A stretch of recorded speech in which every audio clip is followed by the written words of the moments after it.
know that with the wins, sometimes mistakes could be masked because of the outcome. What Yeah. are some things that you guys want to take away and build on heading into this week? Just definitely, keeping our style of play, whether that's, running hard, playing physical. But definitely things that we want to, work on is details, communication, between, definitely on offense, between the O-line, and everybody else. Just trying to keep growing each week.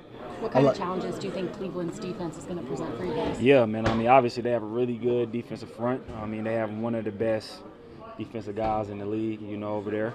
That's going to be a big challenge. They've been stopping the run really, really good. They got pretty good DBs too. So, I mean, I think it's going to be an interesting week for us, to be able to see where we at to go against a great defense like that. But I think it'll be fun.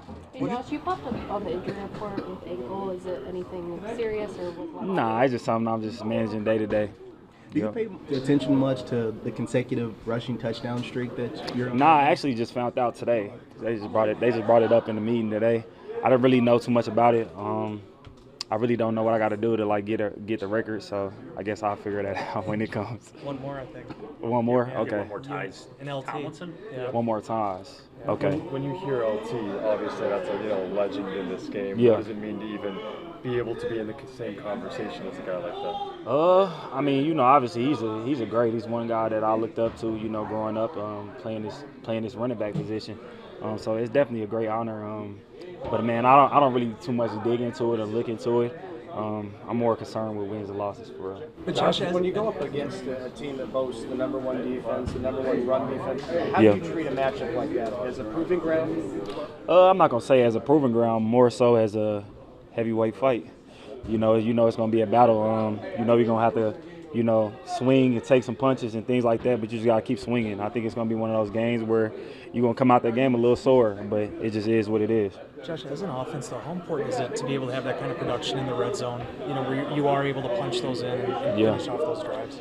I think it's important. I think that that's also an area that we need to improve just a little bit more on. I feel like we was in the fringe or in the red zone a lot, last week, and we didn't capitalize as much as we wanted to.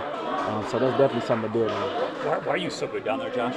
So Why are you so good in those goal line situations? I think it's just because I understand, one, how defense play, and also like little seams. I know where to go and how much I need, and then I know like it's gonna be crowded and you rarely have a big hole down there.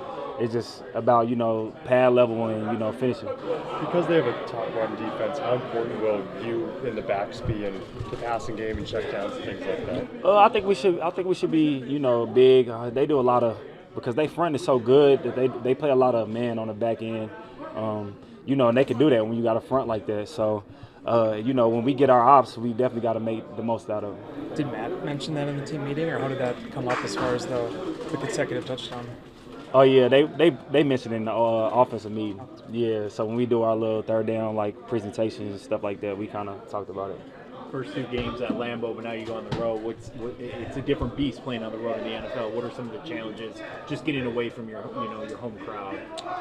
I think it's for me anyways. I like playing on the road. I mean, obviously you like playing at home because you get to go home, after the game. But I like playing on the road because it's almost like us versus everybody, and I think that mentality is definitely something that we try to carry as a group. But also like for me, it make me lock in more. Try to eliminate the crowd noise and just focus on what I need to focus on. What do you make of this stretch? Obviously, the two really good performances at home, but 4 of 5 on the road. That's a test, right? Yeah, I mean, I think it's gonna be good, man. Like I said, it's some good opponents that we going against, but I'd rather get it in now, have people come, back this way when it gets cold. I think I like that better. We talked to you a lot about the two-back stuff in the past, but adding Savion into some of those concepts, what does that do for you guys? What kind of addition do you think he is to that game? I mean, I think, obviously it's still early. I think as the year progresses, we still gonna find more things from him, man. The dude is electric. I really honestly didn't know he was that fast. Like, seeing him running today, he had probably like 4 or 5 runs where I was like, he flying, So we definitely got to find, a way to get him involved. But he's just one of those players you got to make plays for him. The running game's been decent, but not probably to your standard. What's the next step, you think? I think it's just about consistency, details, whether it's, staying on blocks or whether it's, running harder. It's things that's very, I would say that's easy to fix, very easy to fix. It's just more so that we all got to be on the same page and, locked in to do it. A lot of these teams that we play, we already know they're going to load the box. It's going to be 8 to 9 guys in there. Safety's going to be flowing hard. It just is what it is. It's what we got to expect. So we got to learn how to make adjustments from that.